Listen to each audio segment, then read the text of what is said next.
En esta sala del Archivo General Militar de Guadalajara se conservan los expedientes de más de 175.000 hombres que durante o después de la Guerra Civil estuvieron prisioneros en campos de concentración españoles. Son cientos de legajos que pocas veces han salido a la luz.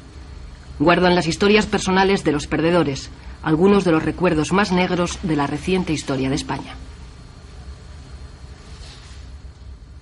Desde el 19 de julio de 1936, que se fundó el primer campo de concentración en la Alcazaba de Celuán, en Melilla, hasta 1947, que se cerró el último, hubo cerca de 300 campos de concentración en España. Por comunidades, Andalucía fue la que más tuvo, con 52, Valencia con 41, Castilla-La Mancha 38, Castilla-León 24, Aragón 18, Extremadura 17, Madrid 16, Cataluña 14, Asturias 12, Galicia y Murcia 11, Cantabria 10, País Vasco 9, Baleares 7, Canarias 5, Navarra 4, La Rioja 2 y Marruecos 5. Algunos de estos campos eran provisionales y otros eran estables. Entre un 25 y un 30% se construyeron en espacios abiertos, un 15% en conventos, monasterios, castillos o edificios de valor histórico, un 12% en fábricas, almacenes o industrias abandonadas, un 12% en cuarteles y fortalezas militares, un 10% en plazas de toros, estadios de fútbol, hipódromos, y un 9% en centros escolares, manicomios, lazaretos u otros edificios civiles. Estos cerca de 300 campos de concentración albergaron entre 700.000 y 1 millón de personas. A la juventud como yo, de 18 años, bueno, 17, 18, que no nos dejaran ir a casa. No teníamos ninguna noción de política, ni de ideas, ni de nada. ¿Por qué nos tenían allí? La mayoría eran prisioneros de guerra capturados en el frente, pero también había presos políticos, maestros, periodistas, dirigentes, militantes o simplemente simpatizantes de organizaciones republicanas. Sus condiciones de vida eran bastante atroces. Apenas recibían comida, sufrían malos tratos, no tenían prendas de abrigo y escaseaba la higiene y la sanidad.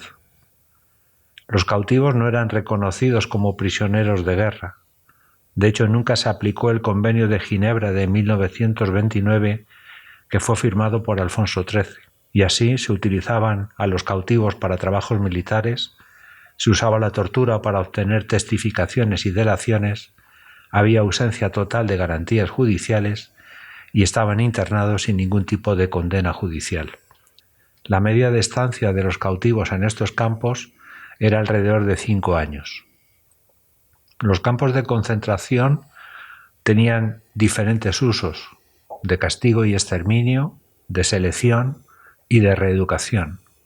Todas las noches aparecía un señor, un guardia o un falangista o uno de los que estaban en las milicias, que estaban movilizadas entonces, y con una lista lanzaba aquella lista y aquellos señores nombrados salían de tal y ya desaparecían del mapa. Quiere decirse que, claro, pero esos después se llenaban. Había un trasiego de gentes, ya digo, de gentes vivas, con derecho a morir y con las botas puestas. Al principio de la guerra los fusilamientos se hacían sin ningún tipo de juicio. Después, a través de consejos de guerra celebrados en el mismo campo, donde máximo 1 hora se realizaban los juicios, eran juzgados en grupos de hasta 30 personas, sin ningún tipo de garantía judicial y defendidos por militares franquistas que simplemente se limitaban a confirmar la gravedad de los cargos y a pedir clemencia de una manera poco convincente. Los campos servían de selección. Se investigaba el historial de los cautivos a través de informes del alcalde, del cura o del jefe de la Guardia Civil y de la Falange de sus localidades. Después las comisiones clasificatorias agrupaban a los acusados en diferentes grupos. Desafectos graves eran considerados irrecuperables, iban a prisión y pasaban a disposición de la auditoría de guerra para ser procesados en consejos de guerra. Los desafectos leves, sin responsabilidades políticas, se estimaba que podían ser reeducados y eran enviados a batallones de trabajadores. Los prisioneros, cuando te metían a un campo, por ejemplo, de concentración, uno se tenía que espabilar a buscar avales para que te sacaran. Personas de solvencia política, con muchos curas o gente antes de la Liga y gente de derechas. Y te tenían que avalar y tenías que salir. Y te ponían afecto al régimen, indiferente o desafecto. El papel más importante de estos campos era la labor de reeducación, donde la Iglesia jugó un papel importante.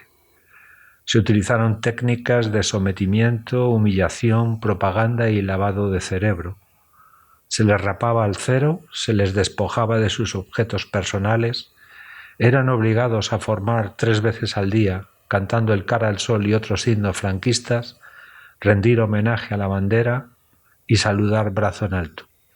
La asistencia a misa era obligatoria y recibían charlas patrióticas diarias sobre temas como errores del marxismo, los 26 puntos de la Falange, la España imperial y otros temas.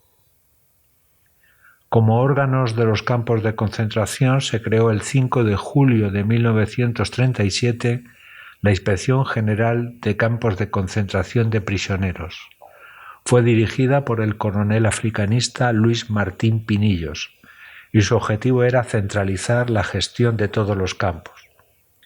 Esta inspección tuvo problemas con Queipo de Llano, donde sus campos funcionaron al margen hasta mediados de 1938.